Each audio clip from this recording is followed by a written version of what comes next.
Hello, welcome back to the CSIpix channel.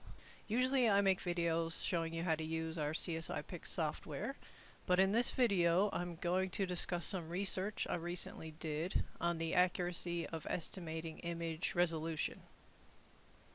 In a previous video I described how to use the average adult male fingerprint ridge spacing to estimate a fingerprint image's PPI.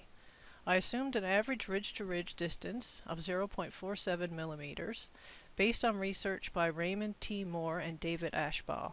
Contact me for full reference information, or if you want a link to the previous video where I get into this in more detail. Using the procedure on the next slide, you can estimate an image's PPI, if necessary, with the CSIpix software. So if the image resolution is missing or obviously incorrect and there's no ruler in the image, this is a procedure you can use in CSIpix to estimate the image's resolution. Click Calibrate on the menu bar, choose the Manual Calibration option, draw a line across 10 ridges, try to avoid ridge endings, type in the distance as 4.7 millimeters, so that's 10 ridge widths, and then the estimated resolution will appear below the image. So after making my initial video, I actually had some questions about resolution estimation that I never really had time to look into. How accurately could this technique be used, and what kind of errors would be typical? I also wondered if there were places on a print that gave more accurate estimates. And then I started to wonder how an incorrect estimate would affect your APHIS search results. If it's actually a 400 DPI image and you estimated it to be 450, would there be no chance of you finding the correct match using an APHIS? I was also wondering if there was a way to minimize APHIS search result errors if an estimate was used. So when COVID hit and I brought my work computer home and was working from home, I actually had time to dig in and do a little bit of research to answer some of these questions. In this video, I'm going to get into what I found about the first two questions, and then I'm going to make another video to get into questions 3 and 4. So to answer the first two questions, I used 55 loop fingerprint images, 55 whorl fingerprint images, and 55 arch fingerprint images. All the images were actually 500 PPI. So this is what I found for loop fingerprints. I took measurements at approximately these locations on each image. So basically I would flip a right slant loop so it would look like a left slant loop to take the measurements. So this measurement would always be above the delta. This measurement would always be pointing away from the core. These are only approximations of where I took the measurements because I was trying to avoid ridge endings and I had to avoid blurry areas or scars. The average is the average measurement taken at each location. The standard deviation is the standard deviation of the measurements taken at each location. Standard deviation is a measure of the amount of variation in a bunch of measurements, so the smaller that is, that means the tighter the data was sort of clustered around the average. Up here, this is the average of all the measurements I took on all 55 loop images. So as you can see, the average distance was 0.469 centimeters for 10 ridges, and that's really close to the 0.47 centimeters that I recommend you use in my previous video. So I was happy to see that. So my recommendation for taking measurements, if you have the option, are to use these 3 locations. Above the delta, the ridges are typically narrower, so you're going to underestimate the image PPI, and the ridges are typically thicker in the lower part of the image, so your PPI estimation is going to be too high. In this slide I'm showing what the average PPI estimates were at each location if I had assumed that 10 ridges were 0.47 centimeters as I recommended in that initial video. I'm also showing a typical range of estimates I found at each location. To give the range, I'm using plus minus 2 standard deviations. So within that range, plus minus 2 standard deviations, you'll have 95% of the data. So I just wanted to disregard any outliers and just show where most of the data ended up.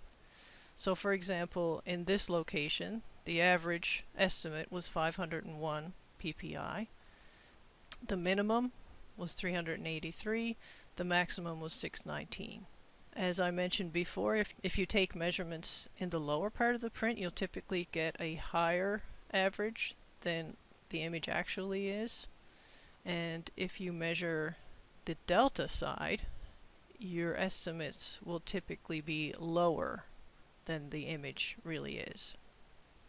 So for all the locations, the smallest min was 346 and the largest max was 685. And so just keep those numbers in mind, because when I get into answering questions 3 and 4, I study a range from the smallest estimates that I found to the largest to see how that affected the APHIS searches. Here are the 10 ridge distances measured on 55 Whorl images. The average 10 ridge distance for all 6 locations was 0.495 centimeters. So that's a fair bit higher than the 0.47 centimeters. The measurements taken around the cores were closer to the 0.47 that I was hoping to find. So I recommend taking measurements around the core if it's possible.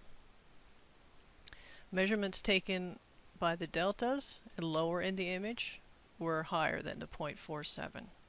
In this slide I'm showing the average PPI estimates at each location if the 10 ridge distances were assumed to be 0.47 centimeters. And I'm also showing the max and min using the plus minus 2 standard deviations. So you can see that the averages were really close to 500 around the core, and they were too high in the lower part of the print. Here are the 10 ridge distances I measured on 55 arch images. The average 10 ridge distance for all 7 locations was 0.518 centimeters, so that's higher than the 0.47 centimeters. So the ridge spacings are typically wider, they seem to be anyway, in arch images than they are in loops. Actually, the measurement at every location in an arch was on average higher than the 0.47. So with arches, it looks like the PPI estimates that you're going to make, if you use the 0.47 centimeters for 10 ridges, the estimates will be too high. The smallest min that I found was 387 PPI, and the largest was 701. Here is a summary of the results that I found. For loops, the average was 499. The range was from 346 to 685. So the error range was minus 30.8% to plus 37%. For whorls, the average was higher, 527. The range was from 362 to 708. The error range was minus 27.6 to 41.6. For arches, the average was 551. The range was 387 to 701. So the error range was minus 22.6 to 40.2. So the estimates ranged from 346 to 708 PPI. I actually went back to the original data, and over 98% of the estimates I made fell into this range. So this is the range that I used when I looked at the APHIS search results, given an incorrect PPI estimate of the resolution for the latent. And I'll get into that in the next video. Thank you very much for watching. If you have comments or questions, please comment below or email me.